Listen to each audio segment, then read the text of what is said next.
Hi, I'm Hisham, creator of Dr. Hisham's Holistic Oral Care System. And I'm here to talk to you today about toothbrushes and exactly why and how did I go out of my way to create these, the world's best and first biofunctional, biocompatible bamboo gum and toothbrushes. Let me explain. And as the story with any intelligent design goes, what is the need? What is the reason, the intent behind designing something better? Shouldn't it be to improve the function? So function, form, environmental impact of what we're doing, and biocompatibility. How's it biocompatible with the user as well as, like I said, with the environment out there. With that in mind, I went out and tested all the manual toothbrushes that I could get my hands on from literally from all over the world. I kept purchasing them. And I don't need to say it much, but I will say it anyway. The time for plastics is over. Now, especially when we're dealing with plastic toothbrushes that are not even recyclable. Like these plastic toothbrushes cannot even be recycled, mainly because they're made of different parts. Some of them have silicone and plastic and then nylon, of course, on here. So they're not separable. Therefore, they're not even recyclable. Now, even if they were recyclable, we should start to get over that because we replace these every 3 months, maybe 4 months. Some people do it every 6 months. However, let's say every 4 months on average. 6 billion people, because not everybody uses toothbrushes in the world, 6 billion people every 4 months throwing away these, as well as the ones that are single use and actually totally non-functional that you get on airplanes and all that stuff. We are talking about billions and billions of these brushes every single year. That is thousands of tons. I don't remember the numbers now because there's so many different statistics, but there's thousands and thousands of tons of plastic non-recyclable brushes that are going out into the environment every year. Now, multiply that by a lifetime of humanity. Add to that, of course, the non-recyclable packaging on all toothpastes. Toothpastes, all these packs here, are not recyclable either, except in very special recycling places, which most people, of course, don't know about. Neither do they go to there. Because the packaging is used from special materials, but also what's inside it is considered toxic material. That's why these, you throw them in the recycling bin, they don't get recycled. So imagine this, plus all those billions and billions of plastic brushes that are going out there. That is one of the first reasons why plastic brushes are out in my mind and many people's minds. And over the next few years, you'll see that they should be banned, basically. Simple as that. That's what I would say. Now, going to function, the functionality and the biocompatibility with the human, other than the environmental factor.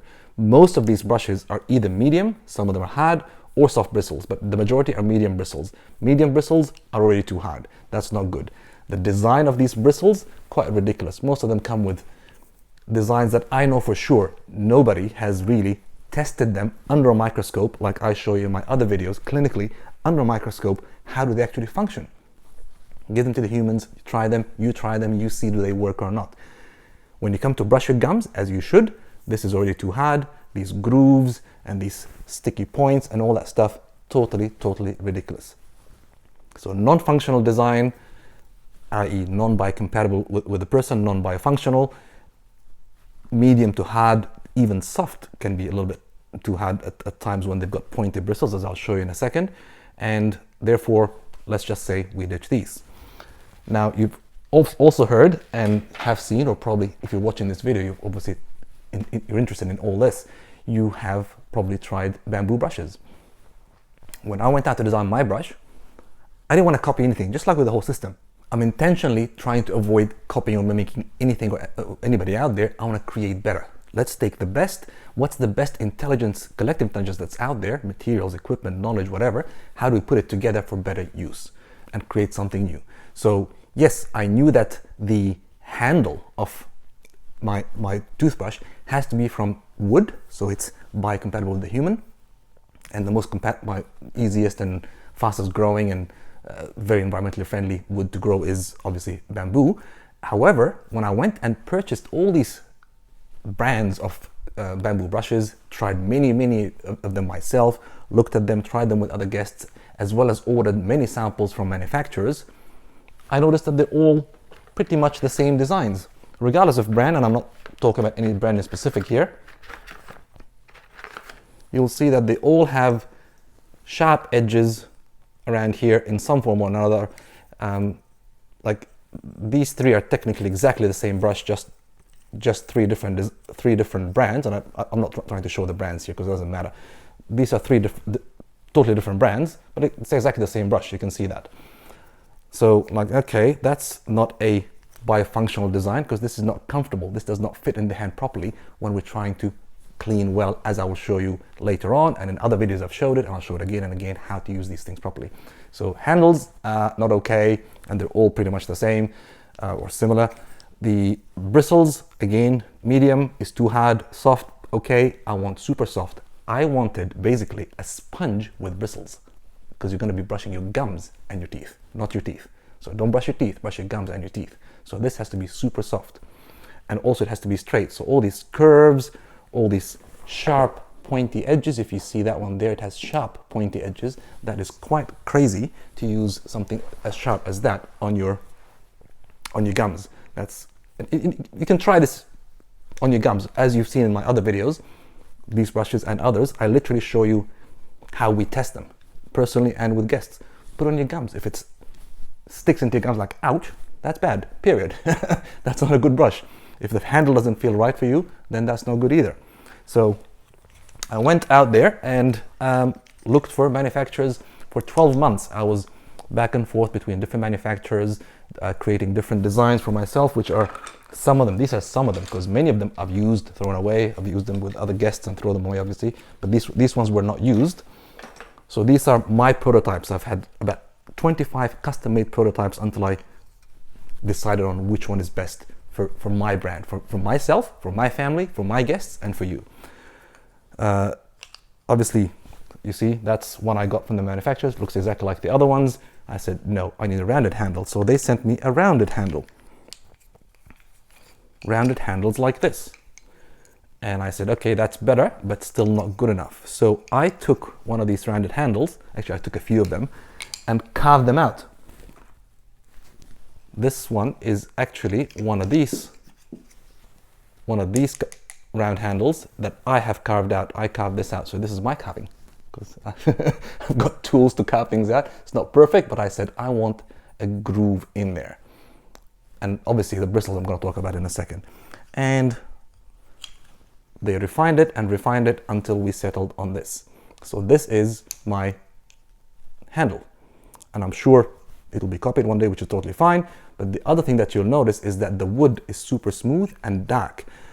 It's dark wood because if you compare it to any of these other brands of brushes, which are all made in a similar way, you'll see the wood is a lot darker.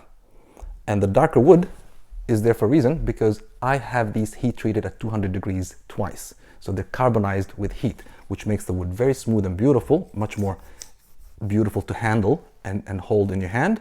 So it feels good to you, but also more importantly, it avoids it being fumigated, because the law in Australia, New Zealand, and many other countries is that all bamboo, for whatever purpose, has to be fumigated, which is methyl bromide fumigation. That's toxic. Now, I don't know if all the brushes or some of them or whatever are fumigated, but I know that many are. That's a fact. I've got certificates from manufacturers as well about these things.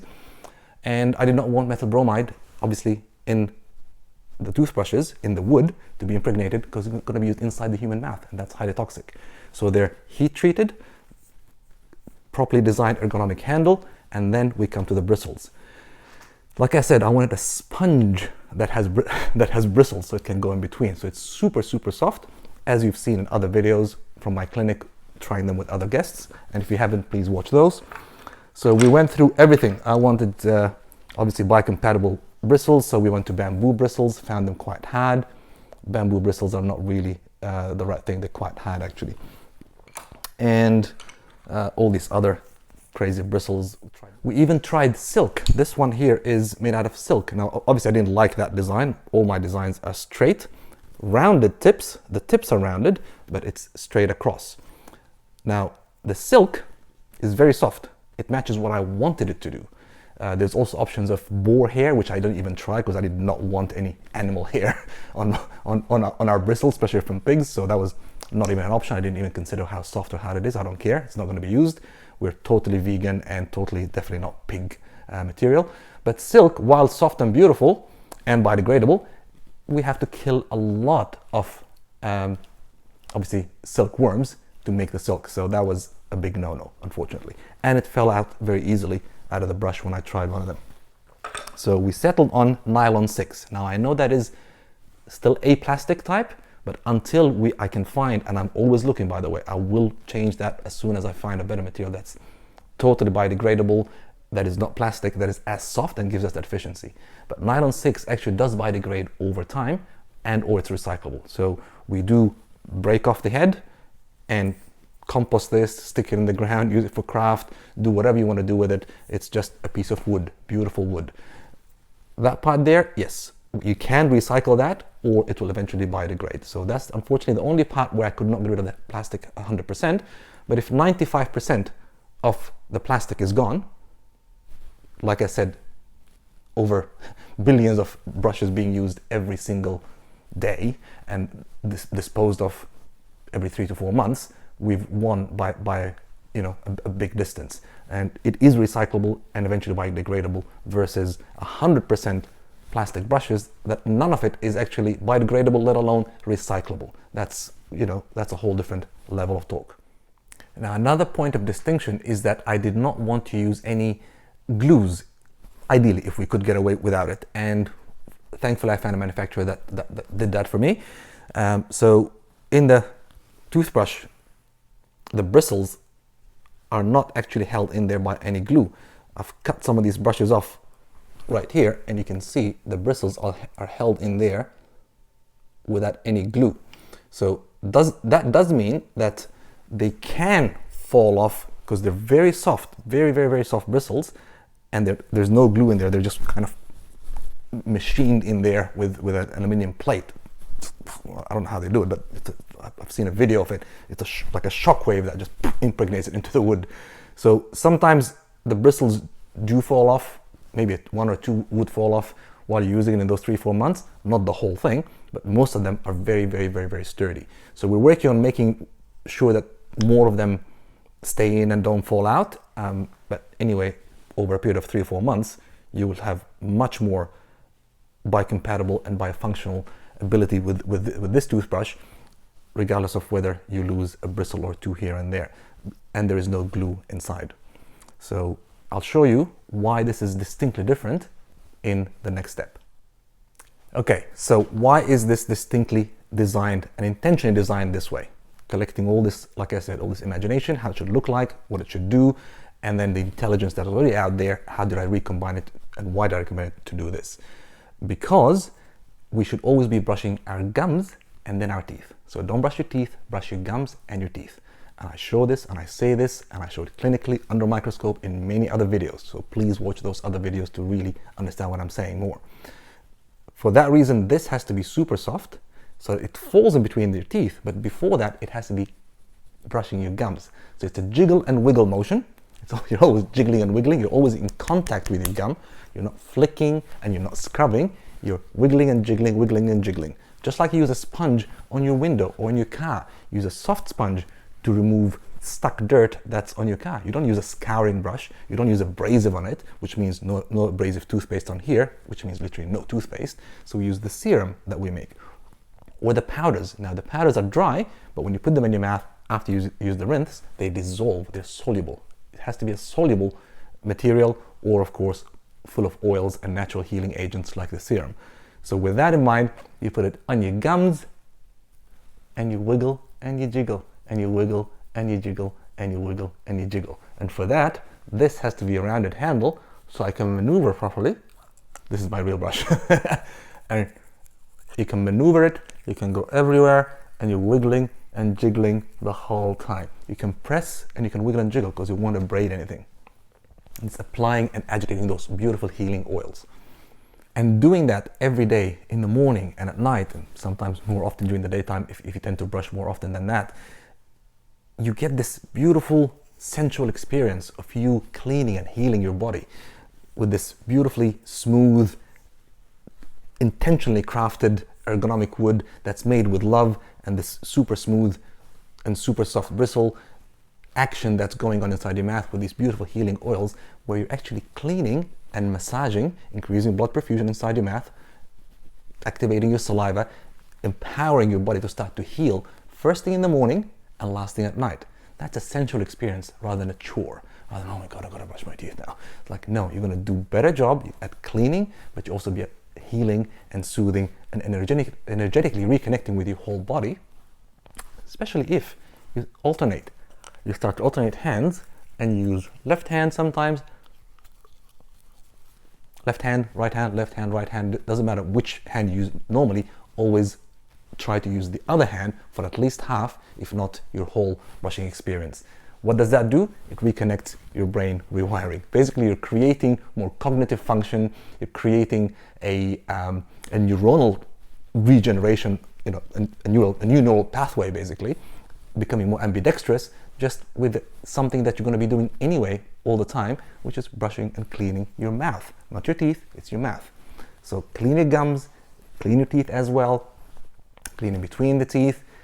If you want to clean your tongue, which I recommend as well, you can use the same brush to clean your tongue because it won't harm anything at all. Or you can use these copper, not plastic, this is copper, tongue scrapers. So ditch the plastic. Please ditch the plastic. Copper, I don't make these, I don't have anything to do with this here other than I buy them from India because that's where they're made. So copper, literally this will last you years, if not decades, this one device. But if you want to change it every few years, you definitely don't need to change it every 3 months or anything like that. It's copper. Copper has its own bioenergetic healing ability, especially when you hold it with 2 hands. It's very actively cleansing. It's already antibacterial by itself, and it's a beautiful, well-made device. That's not mine. Well, it's mine that I use, but it's not my design or my product. And I don't sell it either. So, I hope that was informative and explains to a lot of you what I keep talking about in my other videos and why did I do it and how did I do it? How did I design a new toothbrush? It's just a redesign of existing knowledge recombined together for a new use, for a better function, for healing gums and teeth and humans holistically from the inside out and mindfully as well. Until I see you next time, always aim to look better, feel better, and be better. Thank you.